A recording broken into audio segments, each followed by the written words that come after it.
आज की दुनिया में स्त्री धर्म शब्द सुनते ही लोग या तो गुस्सा हो जाते हैं या उसे पुरानी सोच कहकर नकार देते हैं। लेकिन क्या आप जानते हैं, जिस समाज ने स्त्री धर्म को समझा वही सभ्यता सबसे महान बनी। तो आखिर स्त्री धर्म है क्या? बंधन या सबसे बड़ी शक्ति? आज दो गलत धारणाएं चल रही हैं। एक तरफ तो लोग कहते हैं स्त्री धर्म मतलब सिर्फ सेवा और त्याग, और दूसरी तरफ लोग कहते हैं स्त्री धर्म जैसी कोई चीज होती ही नहीं। लेकिन सच इन दोनों के बीच में है। सनातन धर्म में स्त्री को क्या कहा गया है? यत्र नार्यस्तु पूज्यन्ते रमन्ते तत्र देवता। जहां स्त्रियों का सम्मान होता है वहां देवताओं का वास होता है। सोचिए, जिसे देवताओं का स्थान कहा गया हो उसका धर्म छोटा कैसे हो सकता है? स्त्री धर्म का मतलब कमजोरी नहीं है। शक्ति, सृजन और संतुलन तीनों को मिलाकर के स्त्री धर्म है। स्त्री धर्म के तीन मुख्य स्तंभ हैं: सृजन, क्रिएशन, क्योंकि स्त्री जीवन देती है।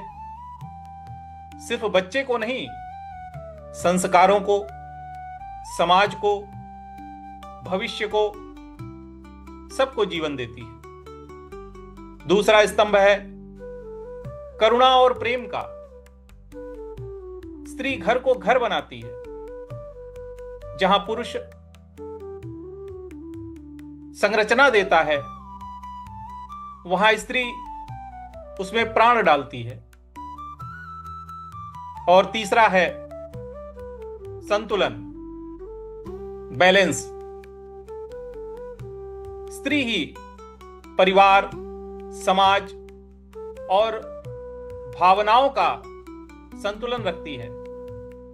मां के रूप में, बहन के रूप में, पत्नी के रूप में, गुरु के रूप में, हर रूप में वह जोड़ती है, तोड़ती नहीं। आज समस्या क्या हो रही है? स्त्री अपनी शक्ति भूल रही है और पुरुष उसका सम्मान भूल रहा है। और परिणाम, परिवार टूट रहे हैं, समाज कमजोर हो रहा है। स्त्री धर्म का मतलब यह नहीं है कि स्त्री सिर्फ घर पर रहे, बल्कि वो जहां भी हो अपनी शक्ति, करुणा और संतुलन को जिए। ऑफिस में भी, समाज में भी और परिवार में भी।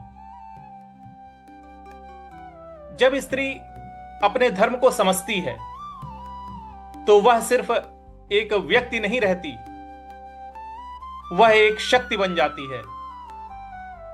और जब समाज उस शक्ति का सम्मान करता है तो वह समाज अजेय बन जाता है।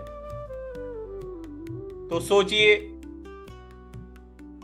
आप स्त्री धर्म को बंधन मानते हैं या सबसे बड़ी शक्ति मानते हैं? कमेंट में जरूर लिखिएगा। सभी को जय जय श्री राम।